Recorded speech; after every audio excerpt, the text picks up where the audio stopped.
that Jim Rome ever Coming up ever next, did. ladies and gentlemen, it's the Pro Wrestling Report, Prime Time Live. It's the Monday after WrestleMania. We will armchair quarterback or armchair, well, whatever you want to call it, WrestleMania from last night. What a show, huge show. Thank you for joining us live. We are going to preview tonight's Raw. We've got tonight's hot news, and we're also joined by the associates all over the world, including Andrew Baydala from Minneapolis, the man they call Meathead from Appleton, Wisconsin, Jason Solomon from Brooklyn, New York, and David Hero, the co-host with the least, is also with us, and we're going to be, more importantly, taking your phone calls all night long. Not phone calls, this isn't a radio show. We're going to be taking your live comments all night long and including them in the show. The Pro Wrestling Report, Prime Time Live for Monday, starts right now.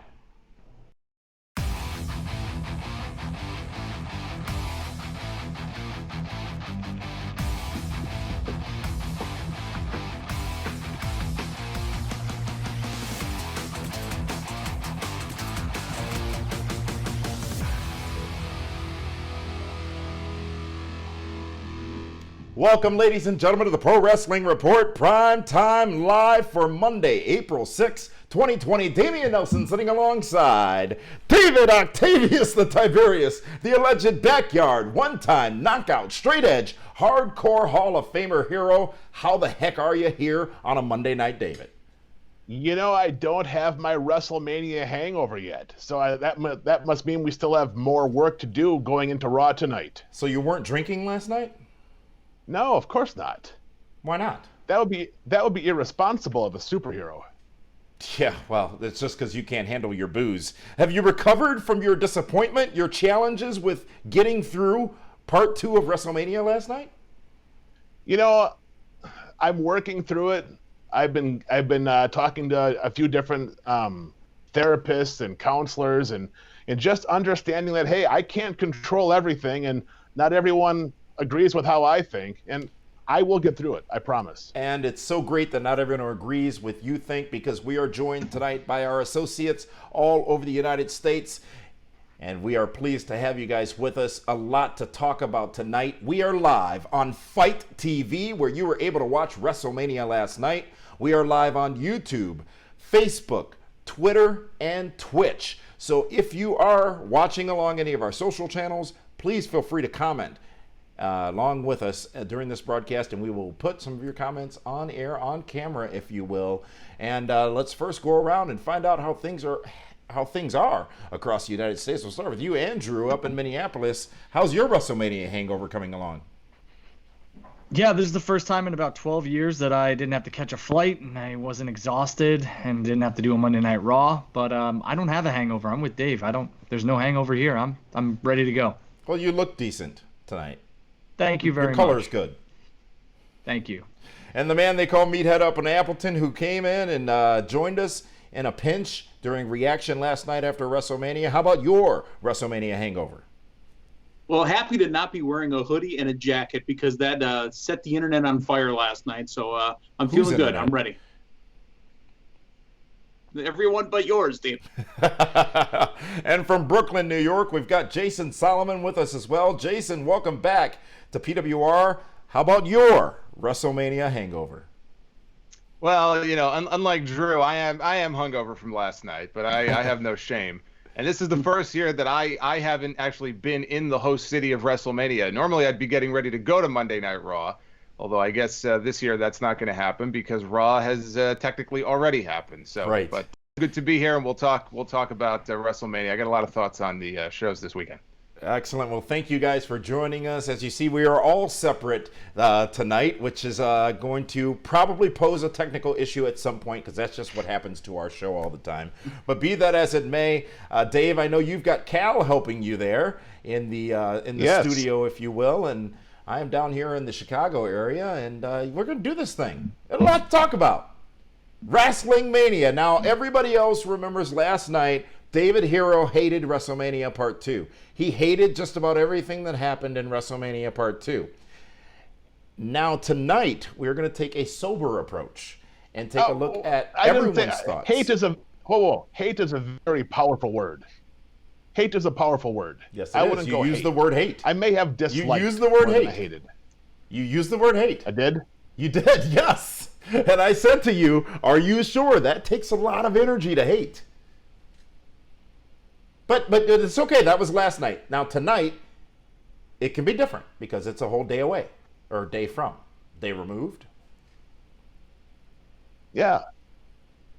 I found my cheese, what it was. I was able to, Cheese? figure everything out, and I'm good. I'm in a much better place. Well, folks, a lot happened at WrestleMania last night. I keep wanting to say 32 for some reason. WrestleMania 36 last night. A lot went down. Several championships changed hands. Several big matches happened. It became a newsworthy event, of course. But there's one huge newsworthy thing coming out of WrestleMania that occurred at the end of the first night of WrestleMania, and it was the really anticipated matchup between The Undertaker and AJ Styles. It was the Boneyard Match, and the Boneyard Match was never defined, and I'm sort of glad that it wasn't, because in its presentation, it over-delivered. Now we are 2 days away, Dave, from you being confused and not necessarily frustrated, but not happy, not sad about the Boneyard Match. Now, with some 48 hours to digest it, how are your feelings on the main event, I guess you could call it, of WrestleMania Saturday? Well, I'm still torn. As a wrestling purist, even though I wouldn't consider myself a purist, but I appreciate good professional wrestling. That is nothing that we've ever seen before. I mean, you can definitely say it's the Matt Hardy version of quote-unquote cinematic wrestling. So for me, it was hard to watch having theme music in the background, and it seemed like it was like a made-for-Netflix kind of special. But it told a great story, and it was a great way of using Undertaker the best way possible, having something for AJ Styles to do. And, 10, 15 years ago, if somebody would have said, hey, one of these years, WrestleMania, the main event of a 2-night special is going to be Undertaker versus AJ Styles, but in a movie setting, whoever would have thought that? I don't think anybody. That's exactly what it was. It was creative, and I honestly thought more people would have been frustrated with it than what they were. So kudos to WWE, especially Jeremy Barash, because I know JB was the guy that basically shot the entire match. And the history there, as we've talked about on this program, very heavily involved in the deletion matches featuring Matt Hardy and others in the past. And we'll talk more about that when we get to hot news later. But now that we've got your opinion really out of the way, David, let's go to the associates and find out what real people think of the last weekend's WrestleMania. Specifically, Saturday night is where we're going to start, and we're going to start with the Boneyard Match. Undertaker versus AJ Styles. They never told us what it would be, and that's great that they didn't. But now that we saw what it was, what did we think of it? And Meathead, we got your thoughts over the weekend. How about you surmise what they were for the audience watching right now live?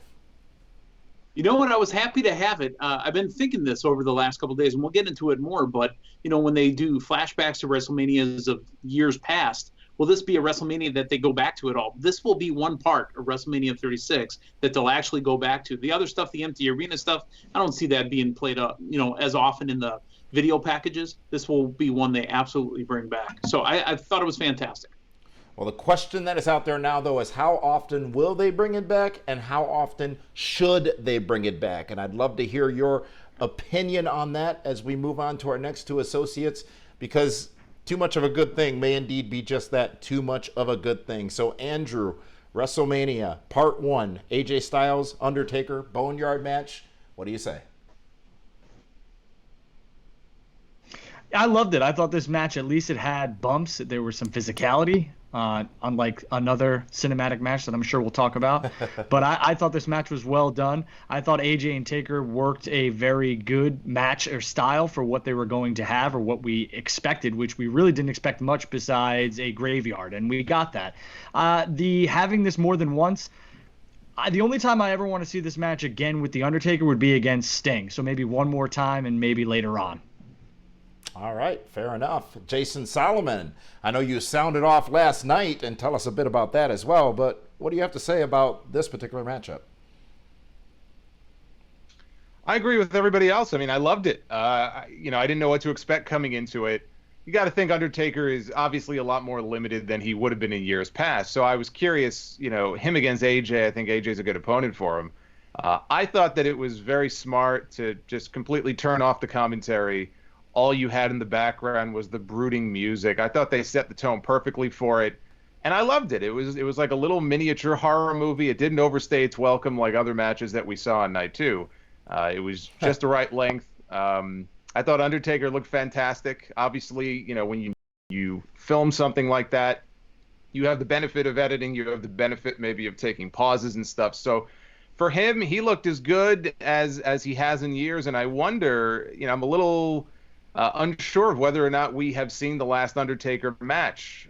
He's been talking recently about knowing he's coming to the end, and there was a very odd Instagram post he posted earlier that made it seem like maybe this was the beginning of the end, or maybe this was the end. So if it was the end, I thought he couldn't have gone out on a higher note. I loved it. I didn't see that Instagram post. I don't know if the rest of the guys did there, but what did it say? What was it? It was a very subtle message. He was basically, I don't remember the exact verbiage that he used, but it was basically, maybe Drew, I don't know if maybe Drew knows, but it was a message that would lead you to believe that maybe this was the last ride. I mean, he has that series coming to the network, which I was just watching a little bit earlier. They had a preview of it.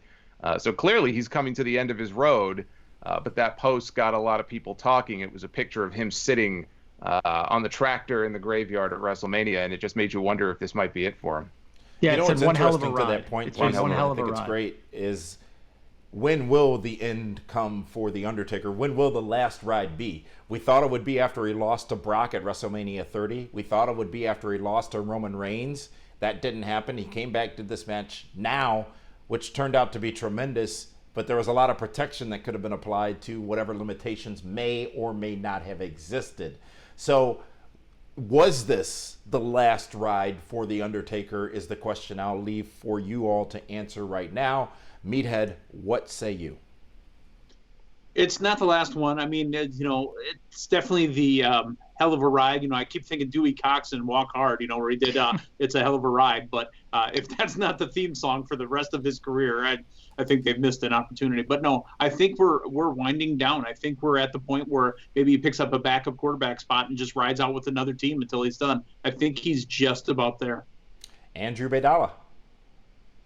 I think there's too much money to be made on a farewell tour with The Undertaker, so I think you may see his last match maybe at Survivor Series, because it is in Dallas, Texas, and that's where he debuted, or maybe at WrestleMania 37 in Hollywood. I do believe we are seeing the final, let's just say 365 days of the character of The Undertaker, yes. It's interesting you say that, the final 365 days, and you said of the character, The Undertaker, because maybe he retires like the three faces of Foley, and all three of them, the Badass, the Undertaker, and Mark Callis go in, being facetious there. But David, if they were to say, if WWE and The Undertaker were to decide that this was the last ride, this was the end, a year-long celebration, a 3-month celebration, no celebration, how would you book it? How would I book his farewell tour? Well, I'd have a bunch of opponents that I think can get the best type of matches out of him. Good, solid workers. No offense to Goldberg, but that match just didn't deliver, and I think that's not what you're going to look for in a farewell tour with The Undertaker. I would hope maybe we get another Styles match and then 2 other solid workers, and he can retire at WrestleMania and go into the Hall of Fame. And David Hero, what do you think? How would you do it? What would it be the farewell tour? If you're going to have Undertaker. If you're going to have Undertaker's last match, it has to be at WrestleMania, and it has to be to a guy that the Undertaker feels he can pass the torch to. And as awesome as AJ Styles is, as phenomenal as he is, it's going to have to be someone as physical in stature as the Undertaker, because that person's going to have to put the Undertaker in the ground to beat him, because Undertaker's not going to lose to, not so much that, but it's going to have to be a physical fight that beats the Undertaker. It's not going to be a guy, and again, this is no knock on AJ Styles or even to Shawn Michaels or Bret Hart. It can't be against someone like that. It has to be somebody with the physical stature of a Braun Strowman, or maybe Brock Lesnar comes back and does it one more time. Somebody like that where it is a legit fight, where it's someone equal in size, and that is then the end of the dead man. How about Drew Galloway in a casket match? I was gonna say, there you go. Yeah, There's your guy. You could absolutely do Drew Galloway, but here's the question. Do you want to have an Undertaker versus Drew Galloway headline in a WrestleMania? Ooh, Yeah, a year from now? Yeah, sure. If it's I don't the know end, sure. I don't know if that does anybody any favors. Because now it brings Drew Galloway down to a different level. He's already the top guy. Let's elevate somebody else that can be elevated up, to that top tier as well. But wait a minute, didn't somebody just said that AJ Styles is in that last match? Is an elevation of AJ Styles not a good thing in that scenario? You need somebody to replace the Undertaker. AJ Styles, can you? At 40-some years old, is not going to replace the Undertaker. Is anybody going to replace the Undertaker though? I don't see it. Yeah.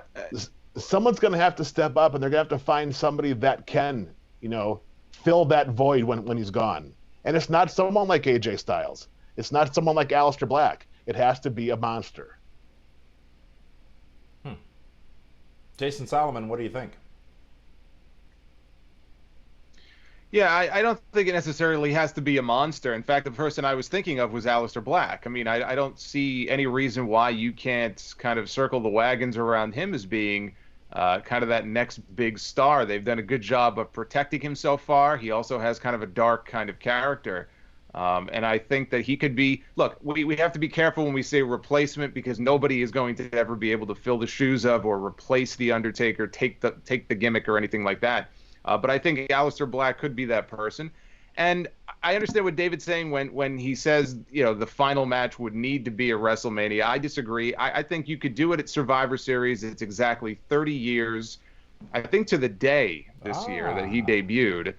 You can turn it into, yes, I think to the day. So you could turn Survivor Series into a very special event by billing it as The Undertaker's final match, 30 years to the day, and then he could go into the Hall of Fame. You could build that whole weekend around him next year. He doesn't have to wrestle at WrestleMania, but he can come out and take a bow when they honor the Hall of Famers in 2021. An interesting series of thoughts. Where is the Survivor Series this year? Dallas, Texas. Texas. That's right, Dallas. Gotcha. Yeah. Does it matter, though? I think, Andrew, you made that point. Does it matter with a character like The Undertaker where he's from? Because we never hear that he's from Dallas or Houston or wherever it may be. So is the relevance, is there a connective relevance with the fans appreciating that opportunity? I think that Vince McMahon and the WWE always like to play on those things, but I think more so The Undertaker, this is just my opinion. I don't know him personally or haven't heard any different, but I would say that it means a lot to him, just like it meant a lot to Austin and all those other guys to end where you started.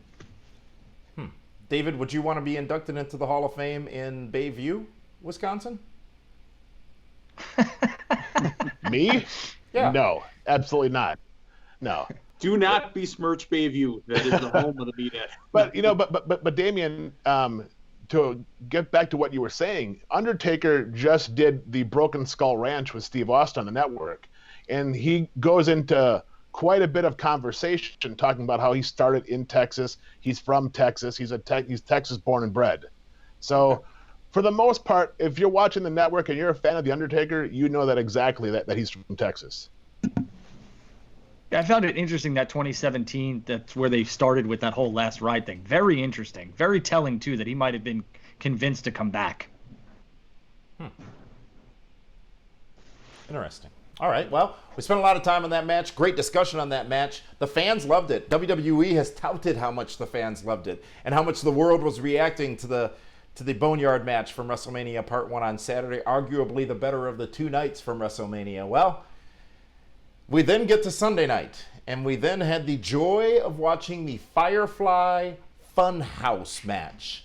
Comparatively speaking, it was no Boneyard match, but it wasn't supposed to be. But what's it supposed to be?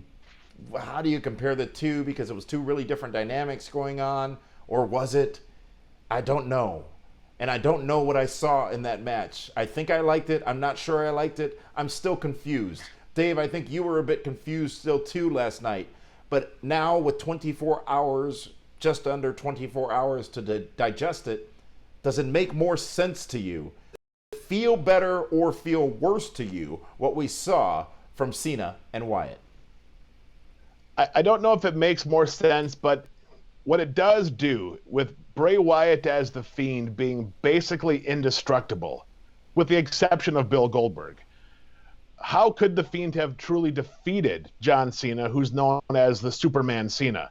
It was a great way to get inside John Cena's head, create doubt, show his story, play off the ruthless aggression off of the network that they've been airing, and just it was a way for Cena to come back and doubt, was he really the villain all this time? Was he the guy that held people back? Is he the one that got too many opportunities, too many chances, and was the privileged one? And what it does for Bray Wyatt now is it gives him, until whenever John Cena comes back, and I don't believe it'll be anytime soon, it gives him the bragging right to say that he rid the WWE of John Cena, which he can now put on his mantle, which actually means more, because there's more money in that than having any championship title right now. A substantial claim to hold for sure. Gentlemen, Bray Wyatt, John Cena, it's the Firefly Funhouse match. Can any of you help me understand it? We'll start with you, Jason. Yeah, I mean, there were parts of it that were a little confusing as I was going through it. Although I was like a kid in a candy store with the old Saturday Night's Main Event stuff and Obsession by Animotion. Like I got a kick out of that stuff as an '80s fan. But what I think was going on, and everybody has their own kind of hypothesis about it, is a lot of the scenes that we saw, I think, were meant to play off of fears that Cena has had over the years. So the one that I didn't necessarily get at first was the NWO stuff, when they were showing Bray kind of dancing around as Eric Bischoff. Out comes Cena with the title and the NWO colors. And there have been rumors over the years about John Cena. Is he going to turn heel? Is he going to go back to being a heel like he was years ago? And he never did. And I think what that was playing off of maybe was just the fear of not kind of going down that road years ago when he first debuted against Kurt Angle. Maybe fears about the company getting behind him and Vince McMahon giving him that pep talk about ruthless aggression. Because remember, coming into the match, Cena said, "I'm not afraid of you. You don't scare me. I'm not afraid of you." So I think it just played off of what were supposed to be Cena's fears, and then at the very end, he kind of realizes that, maybe his time is up. Maybe my time is over. And then he vanishes at the end of the match. I was kind of hoping that maybe he still will become a puppet in the Firefly Funhouse, almost like his soul now is trapped in there. I think I enjoyed it. I liked it. I could see why people wouldn't. I could see why somebody like Jim Cornette on his show this week will absolutely blow a gasket when he talks about this. I get it. I did enjoy the Boneyard match more, but I was very entertained. I was exhausted when it was over. I was puzzled, but I enjoyed it as a spectacle. I enjoyed it. Jason, the interesting point, what you said about Cena being a puppet. The puppets did at one point say, when he beats you, you can then spend more time with us. That's a great point. That may be exactly it. Yeah, I'm hoping that the next time we get one of these installments, maybe on Friday, of the Funhouse, they introduce us to the latest edition, and then we see Puppet Cena. I just think that would be very clever if they could pull that off. Thank you, Jason. Meathead, this match, what do you say? So I took just a little bit of different pull from that. I thought the NWO segment, which again, not to mark, but oh my God, being a WCW guy myself, that was the part I enjoyed the most. The thing I pulled from it, though, is that John Cena was the Hulk Hogan, where he kept holding people down over and over. And I think that ties into going back to the Saturday Night's Main Event. He was always the Hogan going through. And that's why you have Bray being Bischoff saying, I'm going to bring in my showpiece right now, and I'm going to keep pushing him down your throats. That's how I read it. So, but the puppet in the Funhouse, that'd be fantastic. Andrew Baydala, what do you say?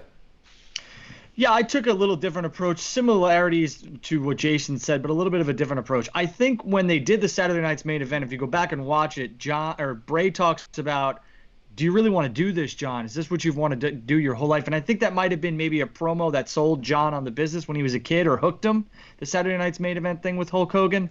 Then the NWO thing, for me, almost felt like maybe John saw that in 1997 or 1998, and Hogan was a heel and all that other stuff. I felt like this was a trip down John Cena's, or in John Cena's mind. Obviously, we saw the Ruthless Aggression Cena, we saw the Thugonomics thing, but Bray plays mind games, and I thought this was showing you exactly how John's whole thought process went on throughout his whole career. And then the burial of Bray Wyatt, quote unquote, that he took it as at WrestleMania 30. He tried to tell him to, make his rights and not do this, and John tried to swing the chair or whatever, or put it down. It was very interesting, very well done, but some parts leave you with a, what is this? Where are we going to go from here? And I think that's the whole point. So I thought it was very executed well. Folks, you're watching the Pro Wrestling Report, Primetime Live. It's Monday, April 6, 2020. We're coming off the heels of 2 big nights of WrestleMania, going into the Raw after Mania, which a lot of people look forward to, sometimes more so than WrestleMania. Tonight, thank God, the fans won't be able to hijack the show and make it cool, because it never is. We will see a taped edition of Raw tonight, but we are talking about WrestleMania this past weekend. I'm Damian Nelson, joined by David Hero, Jason Solomon, Andrew Baydala, and the man they call Meathead. We're talking about the Firefly Funhouse match. And Jason, you alluded to it a little bit earlier on and said that perhaps we'll see more of this on Friday, and that is the next question. Coming out of the match on Sunday at WrestleMania, what is next for Bray Wyatt, and what should be next for Bray Wyatt after that outing at WrestleMania on Sunday, David Hero? I think Bray Wyatt has to go forward that he rid the world of John Cena, and that's going to be his calling card for a while. And then slowly he has to now want to go after Braun Strowman. All right. Meathead, what's next for Bray Wyatt? That's great. That's a great point, because we forget, or at least we're conditioned to forget, that Braun was a member of the family. So that's a natural first go for Bray Wyatt, is to go after Braun Strowman, because he was the black sheep, of the family. So I think it's Braun Strowman as well. Dave, you're on it. Don't encourage him. Andrew, what's next for Bray Wyatt? Well, if you've taken notes on Bray Wyatt's opponents in that whole Firefly Funhouse thing and what he's done during his his career as the Fiend, he turned Seth Rollins into his natural character, which is a heel. The other guys that he's defeated, he's kind of made them who they really are. It seems like their characters have completely changed. Finn Balor changed. Seth Rollins changed. So now I want to see, do they change John Cena, or do they make him a puppet, or do they just leave it as is? So I think the Fiend needs to touch on John Cena. What goes, what are we going to see there? And then hopefully he does go into a main event title picture, and Braun is a natural opponent. Yes. Well, we'll talk about Braun Strowman a little bit more in a minute. He had a big weekend this past weekend at WrestleMania. But Jason, you first brought it up. Maybe Friday night we see more on SmackDown. I don't know who, if anybody knows what we're going to see on SmackDown Friday night at this point, based on what we're hearing. But how do you do it? What's next for Bray Wyatt? Yeah, I think it's smart to, address the John Cena situation, have another Firefly Funhouse segment, and then you got to move on, because John Cena, I imagine, is not going to be around. I agree that it would make sense for him to go after Braun. There's a history there. My fear, we just saw The Fiend lose for the first time to Goldberg back in February, lost the championship. If you're going to put him back in a championship feud, he shouldn't be losing. This was a nice redemption for him at WrestleMania. So if the idea is to feud him and Braun, and it's going to somehow weaken The Fiend, that's not anything that I'm interested in. Roman Reigns could be the wild card here. I think the wild card with him is his health. When are we going to see Roman Reigns again back in that empty arena? Because I imagine it's going to be empty for a while. But there's a history there too. And there you don't have to worry about there being a championship on the line. I would imagine that was probably going to be the WrestleMania match before, Vince McMahon changed his mind and Goldberg said he got a phone call 2 weeks before he won the championship. So clearly there was some kind of change of plans there. But if not Roman, it has to be Strowman, because really, the depth that they have at the top of that SmackDown roster right now, it's pretty thin. I really don't know who else would match up well with The Fiend. Great points, and you have this great tendency, Jason, to provide my segues without knowing you're providing my segues, because the question is about the changes of paces and the changes to matches and the changes of what WrestleMania was going to be leading up until when they taped it, and even between that and when they aired it. Neither of these matches that we just talked about, Firefly Fun House or the Boneyard match, they probably weren't conceptualized as they were delivered just 2 weeks ago. And I think that WWE deserves an amazing amount of credit for being able to change course so abruptly and still deliver something incredibly unique, incredibly different, and 2 matches that we've never seen really before, especially that we've never seen from WWE, Dave.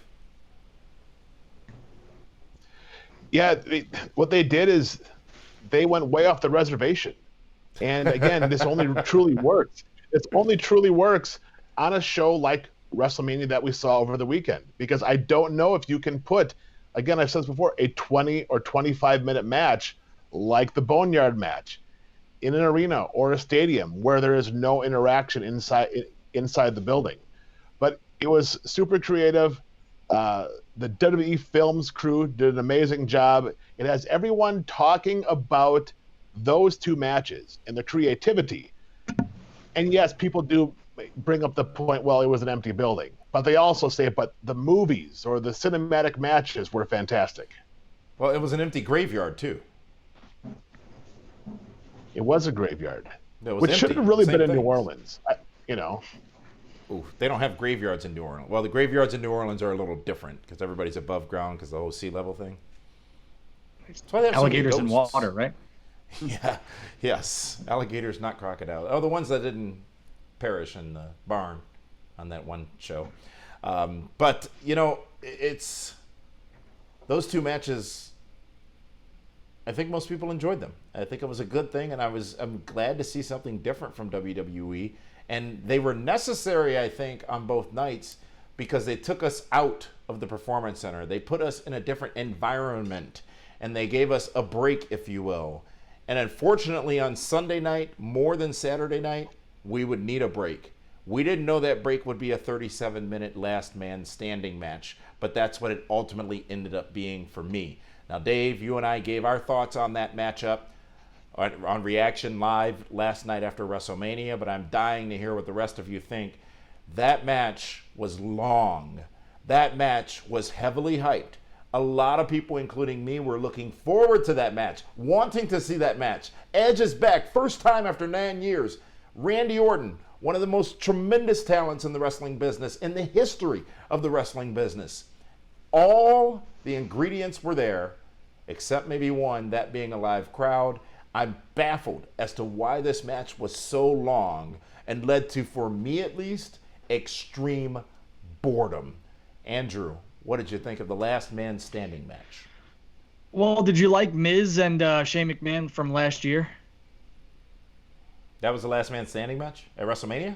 I don't know if it was last man standing. I don't know if it or it was no holds barred, but I feel well the parallel. It's extremely. I forgot about it. It's extremely similar because if you take Edge and Randy Orton and put this in front of a crowd, I think that's the type of match they were looking to have. And I think Edge put his body to the limit, and I think that's what he was trying to do in this match. Was it a tad long? Sure. But they kept us entertained, and I think he was trying to feel things out. I think he was trying to feel things out without keeping it in the ring because realistically, with no crowd, they can't go, backstage for 3 minutes and then come back. I think it was a daunting task, and as long as it was, I think both performers did the best they possibly could, and kudos to them. And one thing I'm taking from that, Drew, is you said it kept us entertained. Who was us? Because I know I wasn't.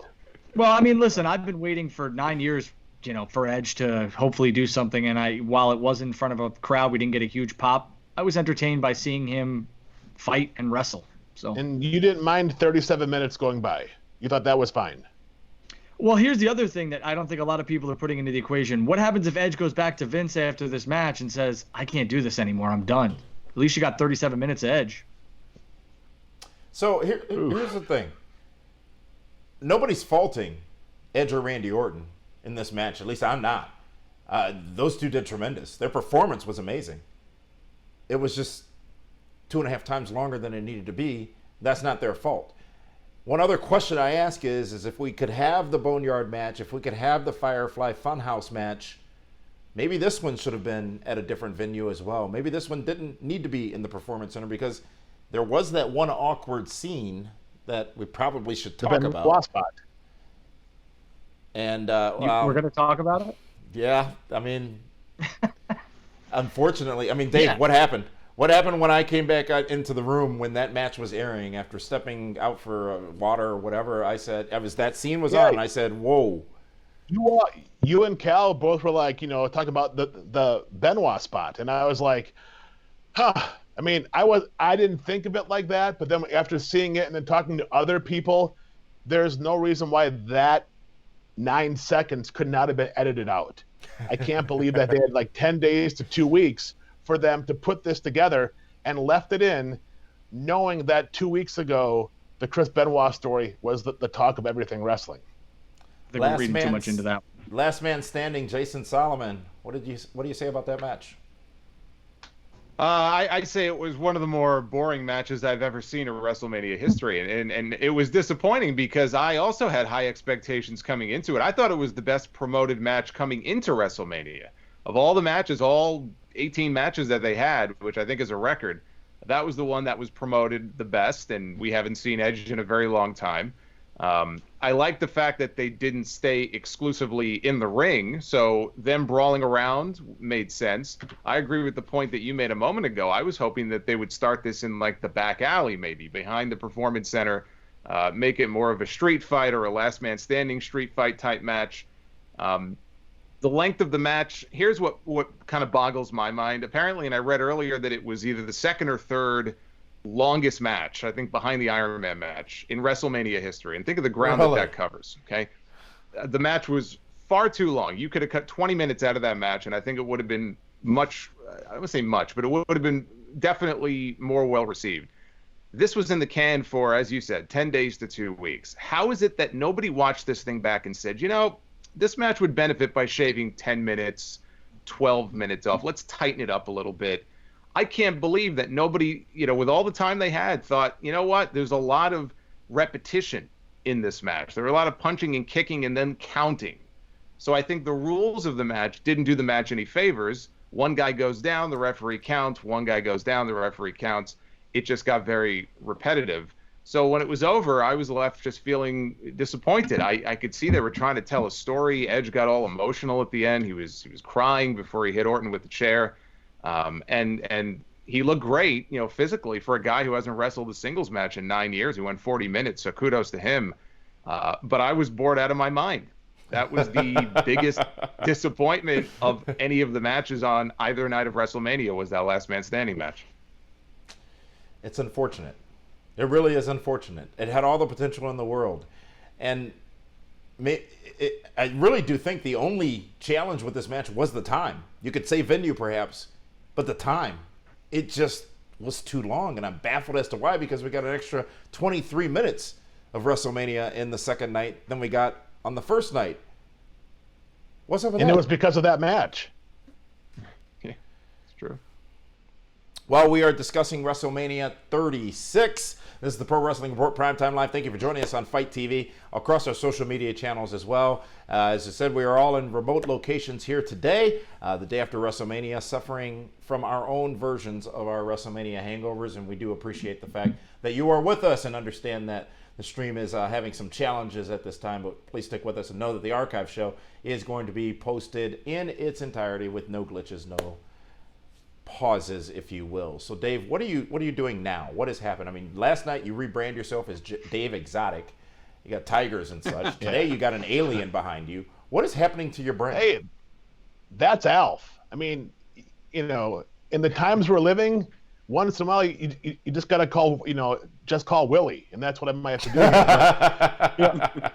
I'm just trying to figure out where WWE goes, because there's so much up in the air, because you don't have a true number one contender for Drew McIntyre right now, because every top heel that could have been the number one contender lost. Seth Rollins lost, Randy Orton lost, even Bobby Lashley, who isn't a top contender, but someone that could physically have a great match with Drew McIntyre like they did back in TNA. He lost.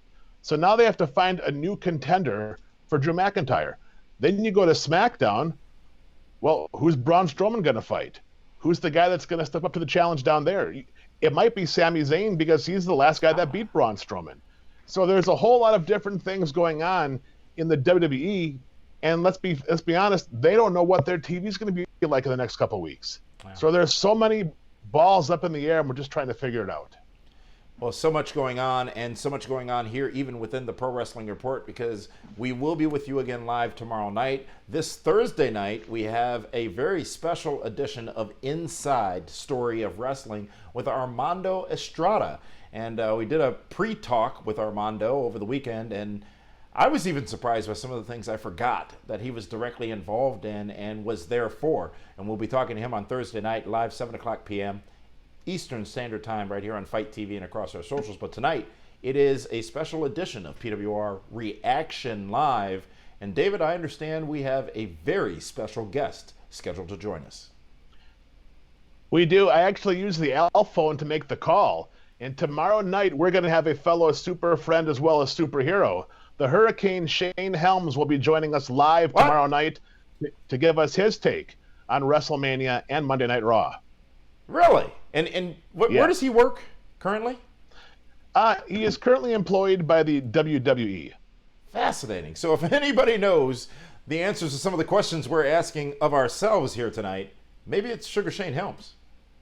Well, I hope so, because he is the one that I'm like, you know what, if anyone's going to figure it out, because let's not forget, he is also an ace reporter, Gregory Helms. He gets the scoops. That is very true. We're pleased to welcome Shane Helms to PWR Reaction, scheduled to join us live tomorrow night, 7 o'clock p.m. on Fight TV. That should be interesting indeed. And it's always great to talk to Shane, but I think now is really, really a great moment to talk to Shane, because we know he wasn't in Orlando, but we do know he knows why what happened in Orlando happened as part of WrestleMania this past weekend. And gentlemen, as part of WrestleMania this past weekend, on Saturday night, we saw the replacement for Roman Reigns, still never explained, but Braun Strowman, taking the spot of Roman Reigns, defeating Goldberg, and becoming the new WWE Universal Champion. Dave, you didn't expect it to go this way. We talked about it over a course of special programming over the weekend, including you, Drew. It did happen this way, though. Braun Strowman, the fans finally get what they want. Braun Strowman defeats Goldberg